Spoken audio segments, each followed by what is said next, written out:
नशीली दवाओं के दुरुपयोग और अवैध तस्करी के खिलाफ अंतर्राष्ट्रीय दिवस के अवसर पर कैपिटल न्यूज़ की टीम ने निर्जुली में सेरिन रिहेबिलिटेशन सेंटर का दौरा किया। इस दौरे में mister Arunachal second runner up Debia Tado के साथ बातचीत शामिल की, जिन्होंने अपनी व्यक्तिगत यात्रा साझा की और नशीली दवाओं के दुरुपयोग से निपटने में शिक्षा की महत्वपूर्ण भूमिका पर जोर दिया। इंटरव्यू के दौरान देबिया तादो ने नारकोटिक्स के सेवन के साथ अपनी लड़ाई और लत पर काबू पाने में अपने आने वाली चुनौतियों के बारे में बताया। उन्होंने नशीली दवाओं के दुरुपयोग के खतरों के बारे में जागरूकता बढ़ाने और लोगों को विशेष रूप से युवाओं को शिक्षित करने के महत्व के बारे में भावुकता से बात की। सोसाइटी शुडंट स्टिग्मेटाइज इट, ये चीज़ हम लोग सोसाइटी को समझाना है।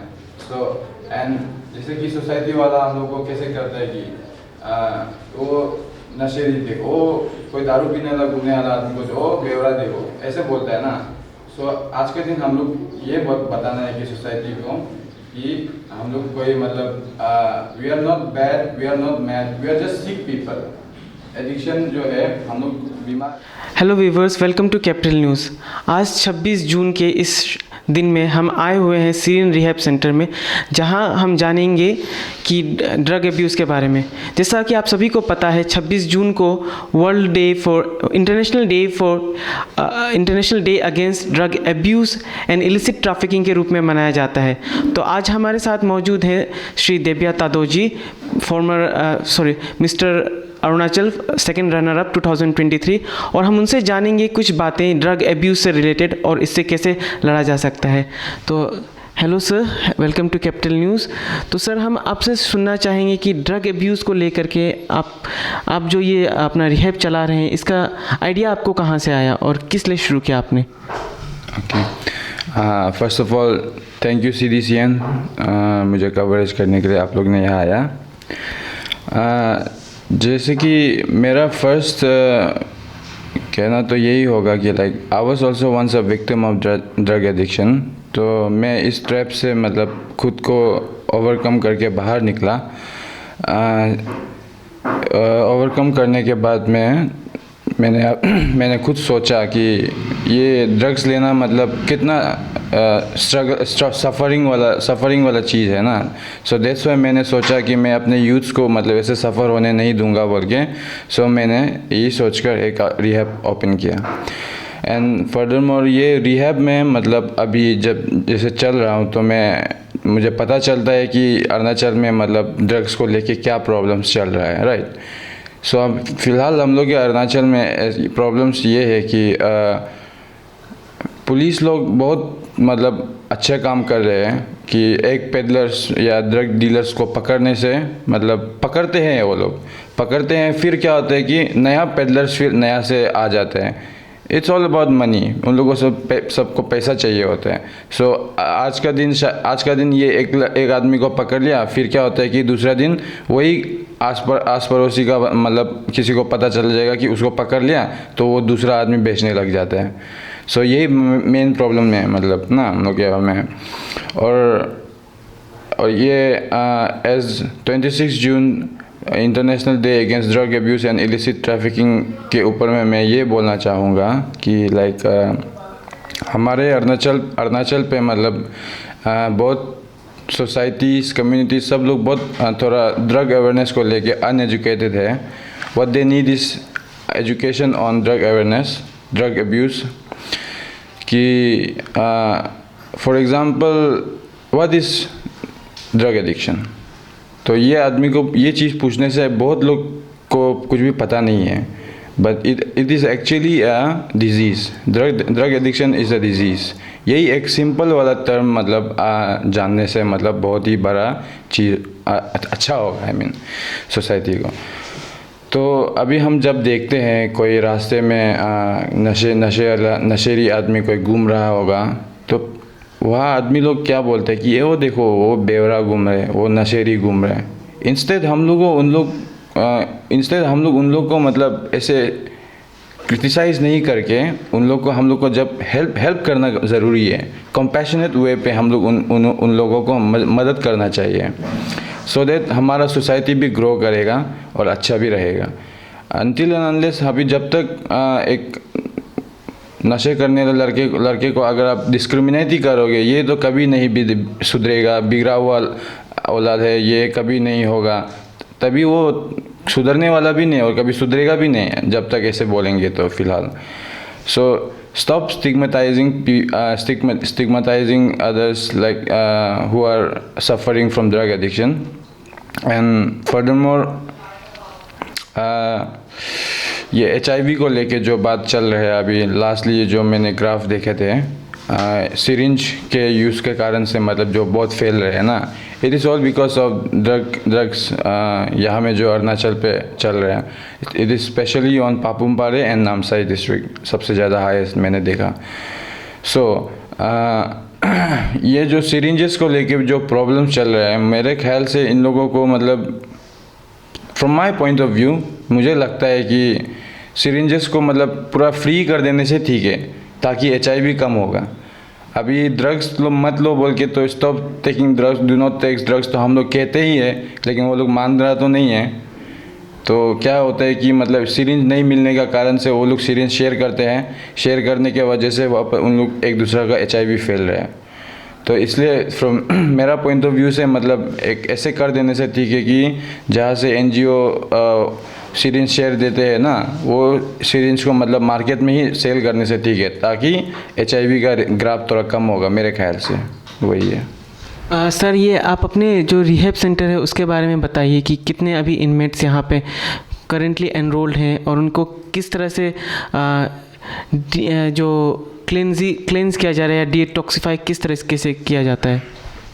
ओके,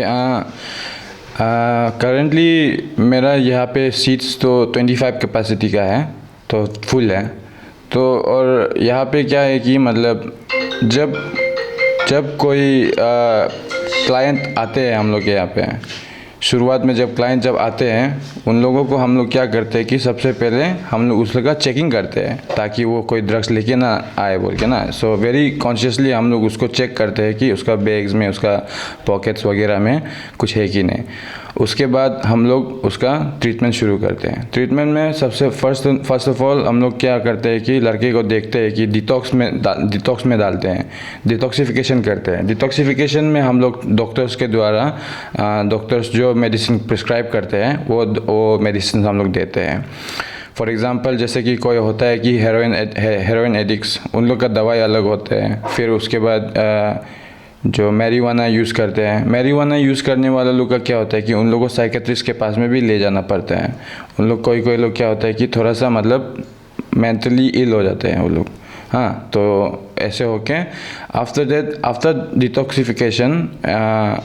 डिटॉक्सिफिकेशन हम लोग शेड्यूल में लाते हैं. शेड्यूल में क्या होता है, शेड्यूल में हम लोग शुरुआत योगा मेडिटेशन से करते हैं. एवरीडे प्रेयर इज़ एवरीडे, मतलब प्रेयर एवरीडे होता है. It's almost like 12 times a day prayers होते हैं.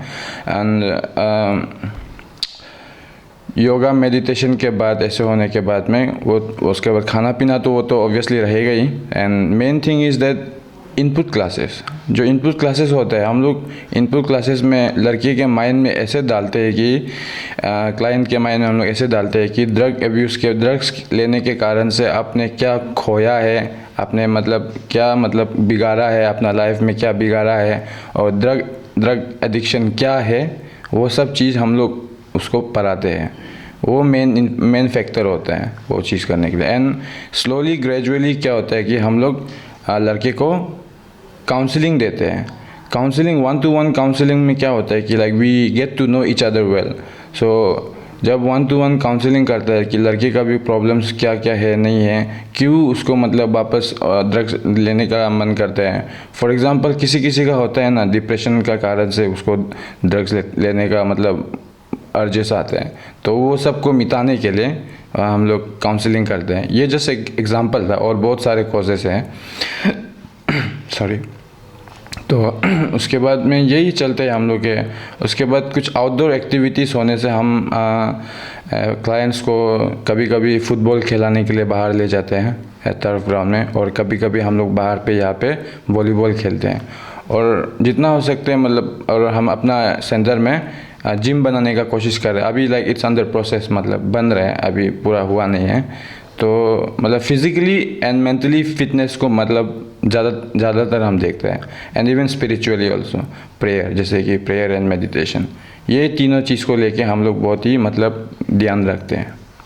सर, तो क्या आप हमें बता सकते हैं कि जो अरुणाचल का केस में ड्रग अब्यूज़र्स हैं, उसमें कौन सा पर्टिकुलर जो सब्सटेंस है वो ज़्यादा अब्यूज़ में इस्तेमाल किया जाता है, या जैसे कि हेरोइन हो गया, या ओपिएड हो गया, या मारिजुआना हो गया, या किस तरह के जो सब्सटेंस है उसका ज़्यादा इस्तेमाल करते हैं? फ़िलहाल हम लोग के अरुणाचल में तो मतलब जिसके कारण से बहुत अनमैनेजेबल है। देखिए, एक alcohol is also a drugs, but उसको मतलब ये यहाँ में लीगल है, इसलिए इतना कुछ बोला नहीं जाता है। बट मैंने मेरे सेंटर पे ही मैंने बहुत सारा देखा कि अल्कोहल के कारण से भी कितना अनमैनेजेबिलिटीज़ होता है।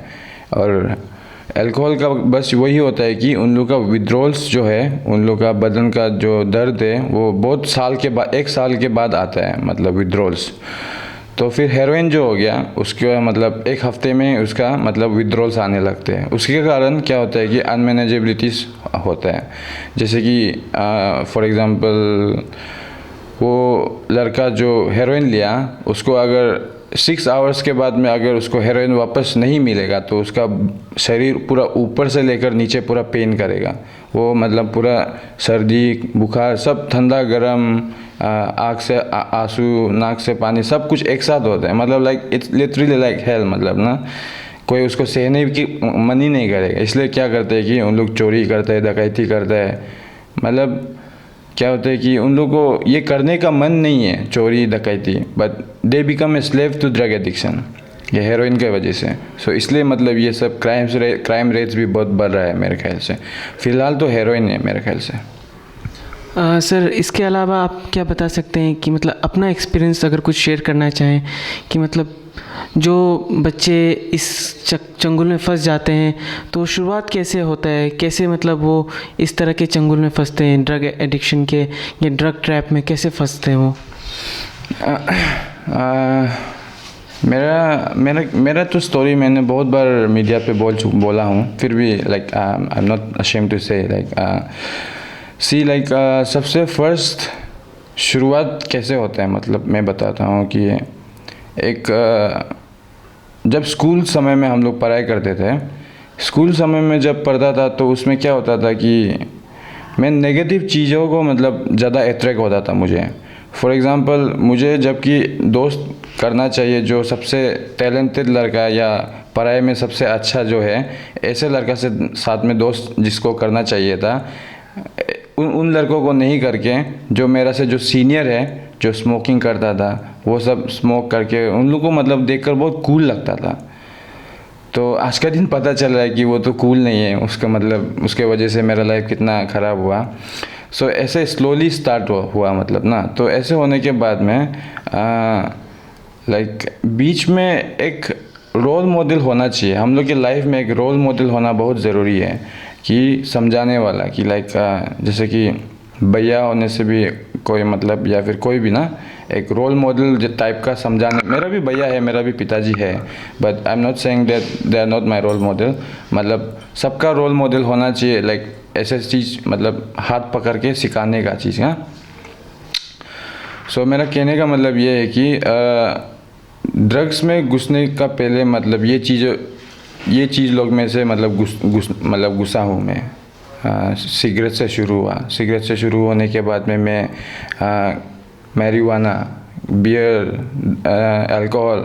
सो क्या होता है कि धीरे धीरे मतलब हम लोग का जो कैपेसिटी है हाई, मतलब जो हम लोग का नशा का जो कैपेसिटी है वो मतलब कम होने लगता है। जैसे कि सिगरेट में हम लोग को मज़ा नहीं आ रहा है, अभी हम लोग को मैरिजुआना में दारू पीने मज़ा नहीं आ रहा है, तो हम लोग क्या करते हैं कि और चेस करते हैं कि और इससे ज़्यादा मज़ा कहाँ मिलेगा, इससे ज़्यादा मज़ा कहाँ मिलेगा सोच के हम लोग लास्ट में हेरोइन में फंस गया था, जिसमें हमारा लाइफ बिल्कुल से अनमैनेजेबल हो गया था। ना मेरा घर वाला खुश था, ना मैं खुश था, सब कुछ ख़त्म हो गया था।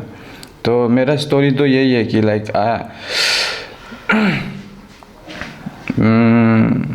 मैंने भी रिहैब बहुत बार गया, एक बार में मैंने सुधरा नहीं। सो फर्स्ट ऑफ ऑल मैंने क्या किया कि लाइक मेरे पिताजी को मैंने बोला कि पापा लाइक मेरे से नहीं हो रहा है, हमको जैसे भी सुधरने का मन है लेकिन हम छोड़ नहीं पा रहे हैं, हमको मदद करो बोले।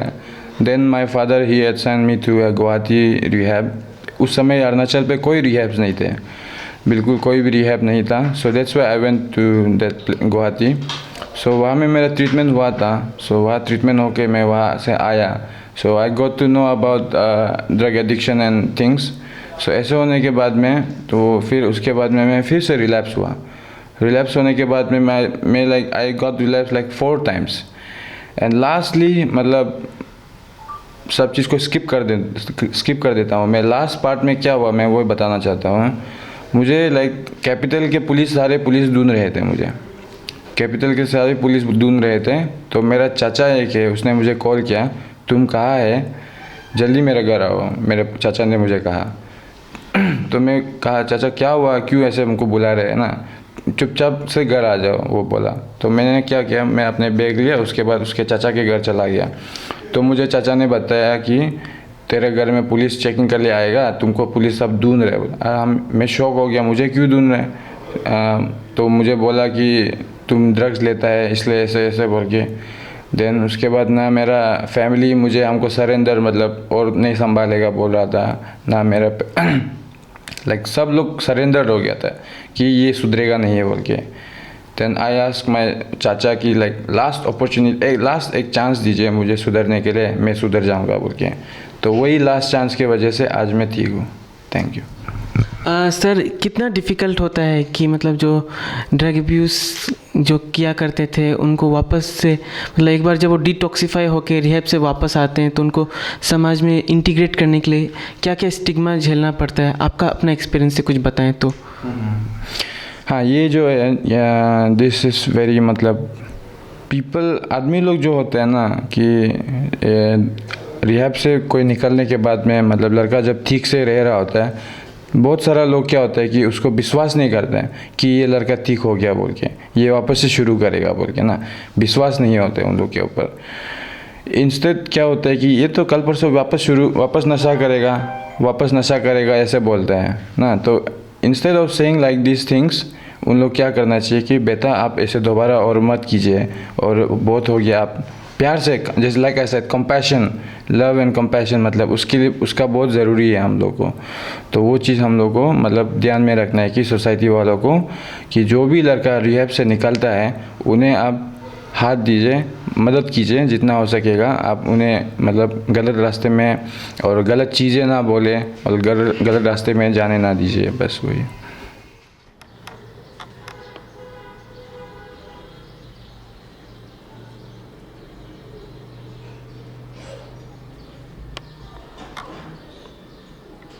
अभी हम बात करेंगे इस रिहैब सेंटर के one of the inmate staff से और जानेंगे कि उनको इस रिहैब सेंटर में उनका काम करने का एक्सपीरियंस कैसा रहा। उसके अलावा हम और भी पुराने अन्य बातों को भी उनसे जानकारी लेंगे। तो hello sir, welcome to Capital News. Sir आप अपना इंट्रोडक्शन और थोड़ा अपने बारे में बताइए। तो मेरा नाम रिदो आका है। तो मेरा घर ईटानगर में, मैं ईटानगर का बिलोंगिंग करता हूँ। तो मैं लास्ट ईयर या अक्टूबर को मैं यहाँ काम करने स्टार्ट किया था, मैंने स्टाफ के लिए आया था मैं यहाँ पे। तो ऐसा है कि मैं भी एक रिकवरिंग एडिक्ट हूँ। मैं भी पहले एक यूज़ करता था, मैं हेरोइन लेता था और बाकी सब्सटेंस लेता था। तो जब से मैं रिकवरी में हूँ, मैंने छोड़ दिया नशा करना। तो मैंने डिसाइड किया कि मैं भी वापस अपना सोसाइटी को हेल्प करने का मैं कोशिश करूँगा। तो उस समय से कुछ साल हो गए, अभी 2 साल हो गए शायद, मैं स्टाफ रिहैब में स्टाफ का नौकरी कर रहा हूँ एज ए स्टाफ। तो यहाँ पे हम लोग ज़्यादातर जो पेशेंट्स आते हैं उनको काउंसलिंग देते हैं, उनको हेल्प करते हैं मेंटली स्ट्रॉन्ग बनाने के लिए, इमोशनली स्ट्रॉन्ग बनाने के लिए, वापस निकल कर सोसाइटी को हेल्प करने के लिए। तो वैसे तो ये सब काम करने खुद को भी अच्छा लगता है, क्योंकि मैं भी एक समय एक स्ट्रगलिंग एडिक्ट था जो इस एडिक्शन के वजह से फंसा हुआ था। तो दूसरों को हेल्प करना अच्छा लगता है इस वक्त, बस। क्या आप हमें बता सकते हैं हमारे दर्शकों को कि ये जो ड्रग अब्यूज़ का ट्रैप है, आप उसमें कैसे करके फंस गए? तो जब मैं स्कूल क्लास 12 में था तो मेरे फ्रेंड्स थे बहुत सारे यूज़ करने वाले, तो मैं तो पीयर प्रेशर के वजह से या दोस्तों के साथ घुल मिलने के लिए, जो दोस्त मेरे थे आसपास वो सब नशे करने वाले थे, तो उनके साथ घुल मिलने के लिए मैंने भी स्टार्ट कर दिया नशा करना। तो ऐसा हो कि धीरे धीरे मेरा यूज़ बढ़ते गया और मैं भी एक एडिक्ट बन गया। आपको कब रियलाइज़ हुआ कि मतलब ये जो मैं कर रहा हूँ ये गलत है, इससे मेरे शरीर पे या मेरे समाज में या मेरे परिवार पे कुछ इफ़ेक्ट पड़ सकता है? हाँ, जब नशा करने की वजह से मेरा हेल्थ भी बहुत ख़राब हो गया और फैमिली वाले डिस्टर्ब रहते थे। घर में कोई शांति से नहीं रह पाता था, झगड़ा होता था घर वालों के साथ, पेरेंट्स के साथ। तो तब बहुत सारे प्रॉब्लम होने के बाद मुझे भी समझ आ गया कि अब नशा करके नहीं रह सकता, कुछ करना होगा ये नशा का, या ठीक रहना होगा मुझे। वही आपको जब इस नशे की आदत से आप मुक्ति पाने की कोशिश कर रहे थे, छुटाने का कोशिश कर रहे थे, तब किन किन समस्याओं से गुजरना पड़ा, क्या क्या तकलीफ़ें आपको झेलना पड़ा? पहले तो जब नशा छोड़ना होता है उसमें फर्स्ट फेज़ आता है विड्रॉवल। जब नशा छोड़ने के बाद शरीर काम करना बंद कर देता है बिना नशा का, तो उस वो 10 से 15 दिन तक रहता है। तो उस समय दवाइयों के हेल्प से विड्रॉवल फेज़ को हम लोग कंप्लीट करते हैं। तो उसके बाद फिर देखिए एक एडिक्ट का क्या होता है कि वो जब एक यूजिंग टाइम में रहता है, जब तक वो यूज़ करते रहता है, तो वो यूज़ करने के लिए या नशा को पाने के लिए कुछ फालतू ख़राब काम ये सब कर देते हैं, जिसके वजह से सोसाइटी में उसका नाम ख़राब हो जाता है, घर वाले ट्रस्ट नहीं करते। तो एक एडिक्ट का क्या रहता है कि जब वो क्लीन भी हो जाता है तब उनको वो सब चीज़ फेस करना होता है, दूसरों का बिहेवियर, दूसरों का जो एक ख़राब इमेज उसका रहता है सोसाइटी के तरफ से उसके ऊपर, वो सबको उसे फेस करना होता है। तो वो इस चीज़ एक एडिक्ट को तकलीफ़ होता है क्लीन हो जाने के बाद भी। आपको भी क्या वापस जब आप रिहैब से या अपना क्लीन होकर वापस गए थे, तो क्या जो समाज का जो ताना बोलते हैं, हम स्टिग्मा बोलते हैं, उसको झेलना पड़ा था? और अगर झेलना पड़ा था तो किस तरह से था ये, थोड़ा अगर उसके बारे में भी बताएं तो हम लोग, हमारे दर्शकों को। देखिए वो स्टिग्मा तो आज के दिन तक भी बहुत सारे लोग रखते हैं। जैसे मैं आज का दिन भी कहीं बाहर जाऊंगा तो किसी को कहूँगा कि मैं पहले एडिक्ट था, तो लोग अब भी मुझे वही नज़र से देखेंगे कि ये लड़का शायद अभी भी ठीक नहीं हुआ है। तो वो स्टिग्मा तो रहता ही है। तो हम वो एक एडिक्ट का ऊपर है, वो कैसे वो स्टिग्मा को हैंडल करता है या अपने ऊपर कैसे कौन सा पर्सपेक्टिव से लेता है, वो एक एडिक्ट का ऊपर निर्भर करता है।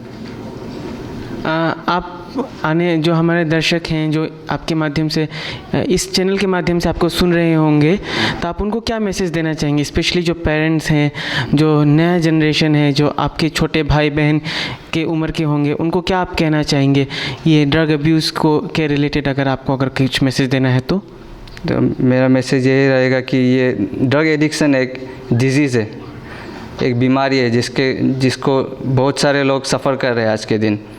ये समझने के लिए मुझे भी बहुत समय लगा कि एक बीमारी है। मुझे भी लगता था कि मैं एक ख़राब इंसान हूँ, मेरा मोरल्स ख़राब है, लेकिन ऐसा कुछ नहीं है। ये ड्रग एडिक्शन एक डिजीज़ है जिसके कारण लोग ऐसे हो जाते हैं। तो मैसेज यही है कि दूसरों को इतना जज करने के बजाय हेल्प कर दीजिए। अपना जो आसपास जो इस डिजीज़ ऑफ एडिक्शन से तकलीफ़ में है उनको हेल्प कर दीजिए, ना ही उनके लिए ओपिनियन खड़ा करा दे या उनको लिए तकलीफ़ खड़ा करा दे, बल्कि हेल्प कर दीजिए। Drugs may give you wings to fly, but it takes away your beautiful skies. One person may use, but the whole family may suffer. Thank you.